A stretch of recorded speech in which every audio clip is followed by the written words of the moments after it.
So today I'm going to be teaching you guys how to do a rear delt swing. It's essentially the same movement as a rear delt fly. Think about it as more of the partial aspect of that, right? So let's talk a little bit about the mechanics of a fly first, and then we'll go transition into the rear delt swing, and I'll show you guys what I mean. So whenever you're doing a rear delt fly, you're kind of like this. You're doing your thing. It's rear delts, rear delts, rear delts, traps, rhomboids, all that good stuff right up here, right? But we're trying to isolate. We want to build our rear delts directly. So we want to optimize the amount of tension that we're placing on them. You know what I mean? So we don't need all the rest up here, right? For this movement specifically. I'm not saying it's wrong.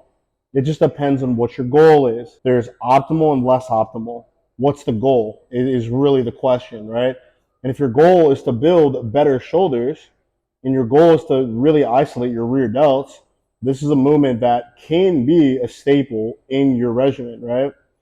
So whenever we're doing a rear delt swing, we're essentially taking out all this extra, you know what I mean, business, and we're just really using the rear delts and just encapsulating just the rear delts. And so I'll roll up my sleeves a little bit. Whenever we're doing that, you want to be able to squeeze your triceps.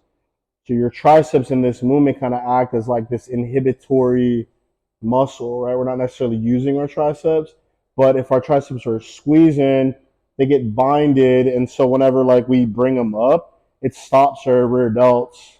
They get binded right in our rear delts, and so it keeps them exactly where they need to be. So that's a really important part of this movement, is to engage your triceps. This is like one of the only moments where you can use a little bit of momentum and it's okay.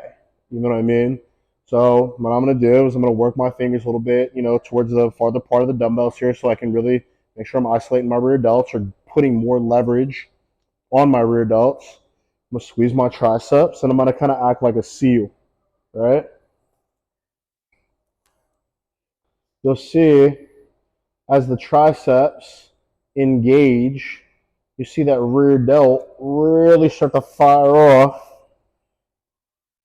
And we're able to get so much more tension. That's already giving me a good burn.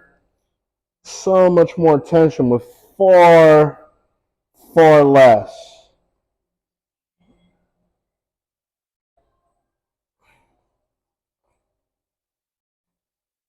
All right, and then as opposed to like if you were doing a rear delt fly, it'd be all the way up here. These, just right here, just swinging them, right? And that is how you do a rear delt swing.